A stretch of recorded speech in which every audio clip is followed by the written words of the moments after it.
In today's video, we're going to be looking at a startup guide to get your fish farm up and running. Now, this is going to be important to note. This is more about the order of which you want to buy things over the way I'm actually starting. What I mean by that is I'm going to be starting with a starting farm at £1 million and we're going to be selling stuff and things.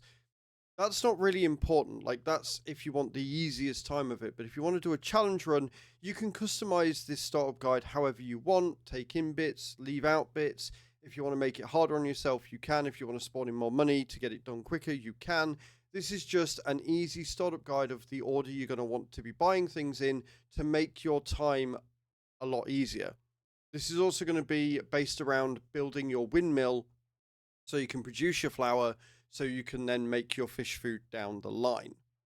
With that being said, let's look at the mods we're going to be adding for this startup guide. The first mod that we're going to be adding is one that I add to every playthrough I do if you want a little bit more sense of realism and an easy to manage finance system, and that is the enhanced loaning system. What this means is that you will have a interest rate and the amount you'll be able to loan will be based upon the amount of land you own.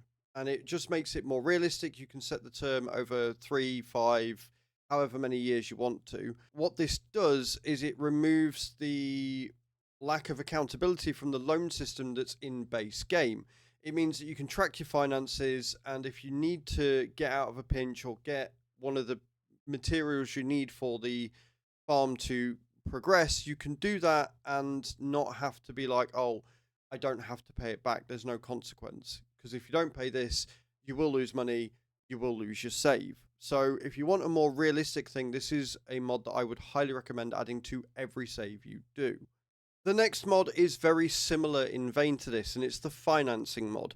This is basically lease to buy. You finance a vehicle, you choose whether you want to go for 6 months, a year, or 2 years. It adds a percentage based on that, and then you have a set amount you have to pay every month in order to keep your vehicle. Again, it just adds a little bit more realism, a little bit more accountability for your financing and how that runs. And it just makes everything a little bit easier. It also means that you can get out of a tight spot if you need a new piece of equipment after buying all of the productions and things you're going to need to be able to know that you just need to make that amount next month. One thing I would like to see added is an extra option in your menu so that you can actually see how much your financing is outside of having to try and work it out from the financing page that's currently in the game, because it doesn't do a very good job of showing what you've actually got financed versus what you've bought. It all just lumps it all together. Other than that, though, this is a fantastic mod and one that I would very highly recommend, again, adding to any farm you run. Now we're getting into the specifics of mods that you're going to need for this playthrough, because it's going to help with this playthrough about instead of just being a upgrade to the game. And that is the water pump with distribution. This thing allows you to generate water naturally, and it's going to allow you to then distribute that wherever you want on the farm.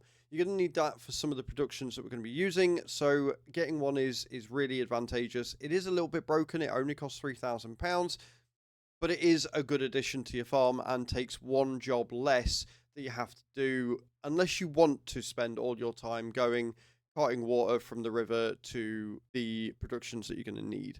So yeah, a little bit broken, but a mod that I would very highly recommend as well. Next up, and following on from the water pump, we have the sell everything container. You're going to want this on the farm because it allows you to get rid of things that you can't normally sell on their own. The only thing that I've seen that it doesn't sell so far is road salt. But this is going to be really useful because the water pump is very overpowered and does come up with a lot of water very quickly. You're going to need to be getting rid of it. And if you just sell it without this, you're not going to be making any money from it. So this adds another revenue stream to your playthrough, as well as also allowing you a way of getting rid of excess equipment and excess products that you didn't normally have or wouldn't normally be able to sell in game. Very highly recommend. Really great mod.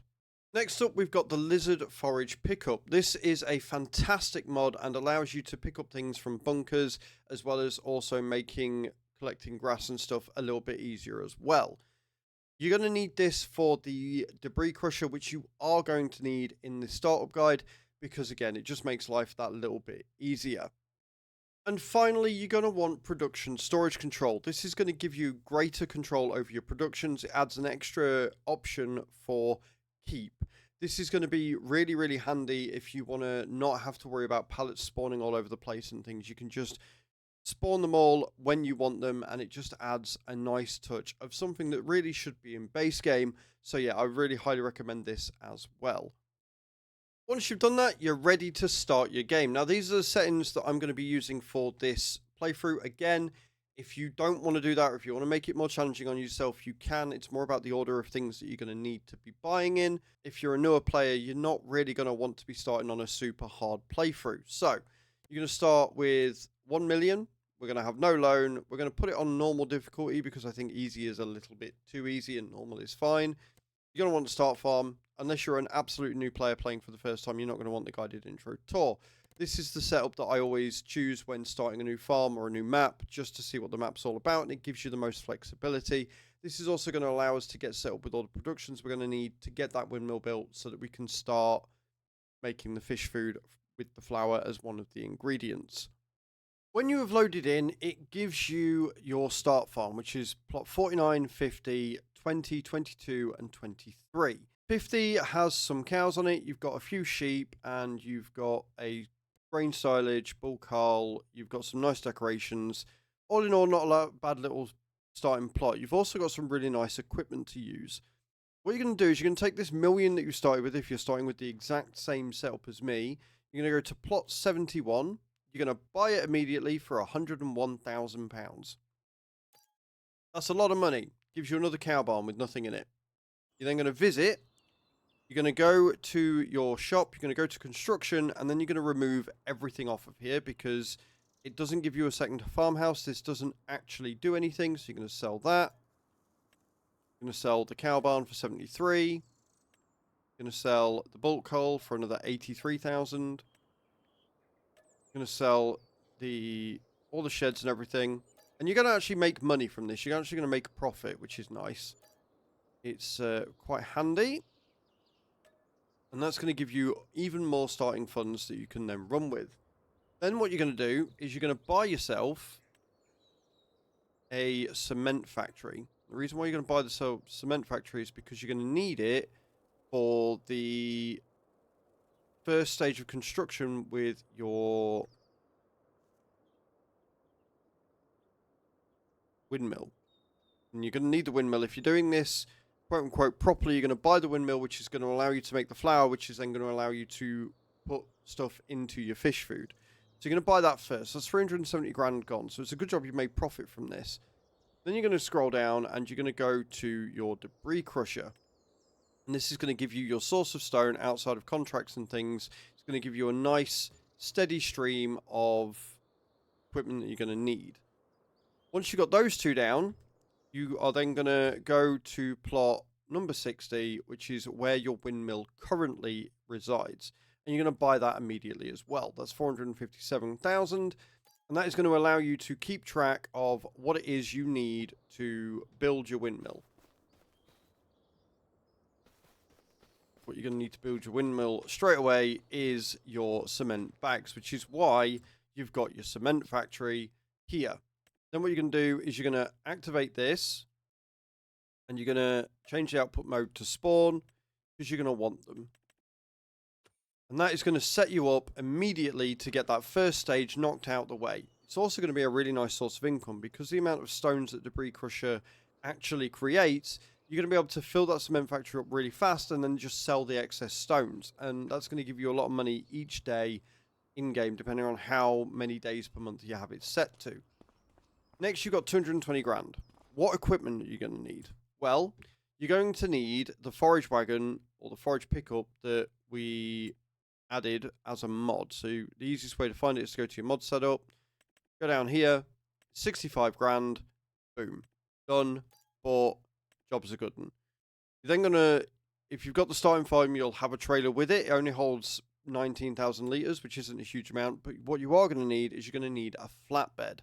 You're going to need a flatbed to carry the pallets of cement and everything that you're going to need. So what you need to do now is you need to go to your flatbeds.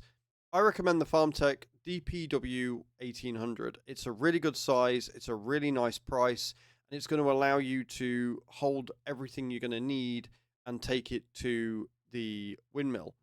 You don't have to worry about the tractor because, again, if you start with the starting farm, it gives you the little JCB Fast Track 2115 4WS, and that comes with a front loader attacher already equipped as well, and you get pallet forks, so you can use that to transport things across. The next item in your list, in your little shopping list, is going to be the stone quarry and the stone mason. Now, this is a little bit more expensive, and this is where doing contracts and earning money is going to come into. But the next thing you're going to want to do is you're going to want to look at your quarry and see how much that one's going to be to buy. That's 235 grand, so that's actually not a lot. Now, there's two ways you can do this. If you've got the enhanced loaning system, you can take a loan, get that purchased, and then work contracts to work your monthly payment off. Or you can sell off some equipment on some decorations from your farm that you don't really need.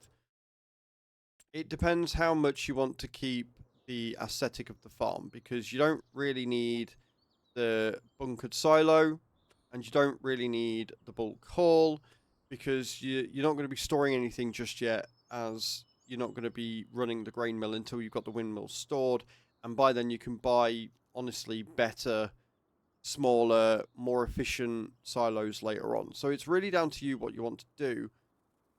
I'm going to sell them because they're worth a fair bit, and they're going to be able to give me the money that I need to get that running immediately. I'm going to sell all that. That gives you a nice little area. You can then come in and you can demolish these fences and make them roll round how you want, or have the wall go all the way around. It's completely up to you, but it gives you a nice little area that you can build upon. So what you're then going to do is you're then going to go in and you're going to buy that quarry. And this is going to give you a bit of a head start, because the sooner you get this up and running, the sooner that you can start making stones, and then you can send those stones straight across to the stonemason once you've got that sorted out. So what you need now is you need water. So you're going to head back to your plot 71 up here, and then you're going to place down one of those water pump distributors that we added as a mod earlier. Again, it's only 3,000. You only need one of them. That is more than enough to keep the quarry running. And then you've just got to set it up. So you go into your productions here. You obviously have the quarry. You want to activate that immediately and have that set to keep for now. Or you can set it to distribute, so the second you get the stonemason in. And then you want to activate that and change that straight away to distribute. And there you have. That is your immediate setup. You've got your cement and you've got your quarry. The next thing in your item list that you want to be saving for is going to be the stonemason. And for this, you're going to need £350,000. So that's a lot of money you've got to raise. Again, if you've got the enhanced loaning system, you can do that. And then you've got the first two stages of your windmill covered. You haven't taken much of a loan out unless you're doing a hard playthrough like I am. And you've got the starting equipment that you need to be able to get everything sorted. You can start doing contracts immediately. You've got fields that you can run and turn a profit on, and you can start saving that money. On top of that, the excess water that you're going to have if you place down your sell everything container, once the quarry is finished, you can then place this down and you can start setting it to sell all, and you can make some money off that quite easily. So there you have it. That is the ultimate startup guide. That gives you everything that you need. You've still got plenty of room here to build your oil mill, which you're going to have to place down later. You are going to be able to get the first couple of stages out of the way of the windmill quickly, and then you've also got a nice production line that can make you extra money once you have. Let me know in those comments down below if this is the guide for you, if there's anything you would do different, and I will see you all in the next video. Ciao, ciao.